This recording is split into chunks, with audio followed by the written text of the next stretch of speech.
برطانوی اخبار financial Times کے مطابق ایران کے خلاف امریکی اسرائیلی جنگ شدت اختیار کر گئی، مذاکرات بے نتیجہ ثابت ہوئے ہیں۔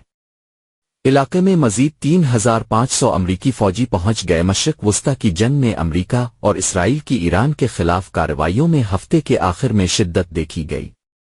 ایران کے پارلیمنٹ اسپیکر اور اعلیٰ جنگی رہنما محمد باقر قالیباف نے کہا کہ امریکہ سفارتی کوششوں کو ایران میں زمینی کارروائی کی تیاری کے لیے ڈھال کے طور پر استعمال کر رہا ہے اور خبردار کیا کہ ہمارے جوان منتظر ہیں۔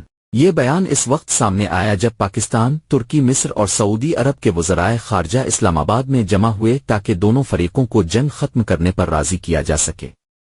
پاکستانی وزیر اعظم شہباز شریف کے دفتر کے مطابق اسلام آباد امریکہ اور ایران دونوں کو مذاکراتی میز پر لانے کی کوشش کر رہا ہے۔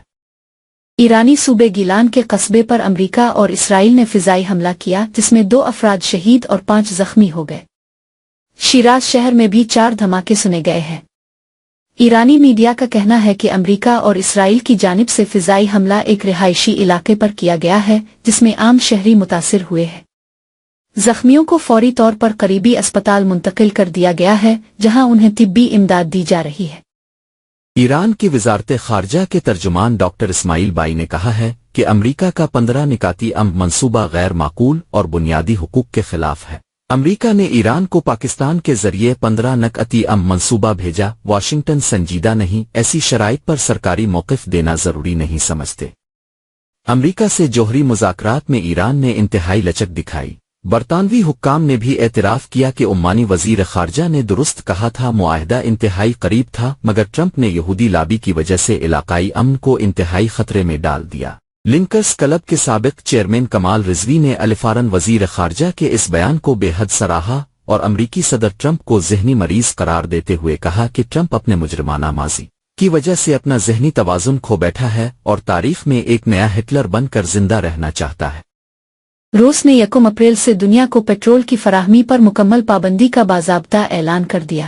اس اعلان کے بعد عالمی مارکیٹ میں ایک بار پھر ہلچل مچ گئی ہے۔ یہ پابندی ابتدائی طور پر 29 جولائی 2026 تک نافذ رہنے کی توقع ہے۔ اس فیصلے کا اثر ان ملکوں پر پڑے گا جو روس کے ریفائنڈ پیٹرول پر انحصار کرتے ہیں۔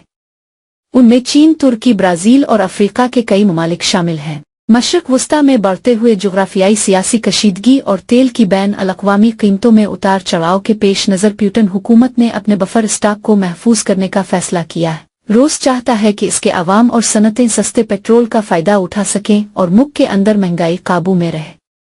واضح رہے، روس دنیا کے سب سے بڑے تیل پیدا کرنے والے ممالک میں سے ایک ہے۔ اگرچہ اس پابندی کا اطلاق یوریشین اکنامک یونین کے رکن اور ان ممالک پر نہیں ہوگا جن کے ساتھ روس کے خصوصی معاہدے ہیں، لیکن خدشہ ہے کہ باقی دنیا کے لیے پیٹرول کی عالمی قیمتیں بڑھ جائیں گی۔ علاوہ ازیں روس کے نائب وزیر اعظم الیگزینڈر نوواک کے مطابق یہ فیصلہ گھریلو صارفین کے مفادات کے تحفظ کے لیے کیا گیا ہے۔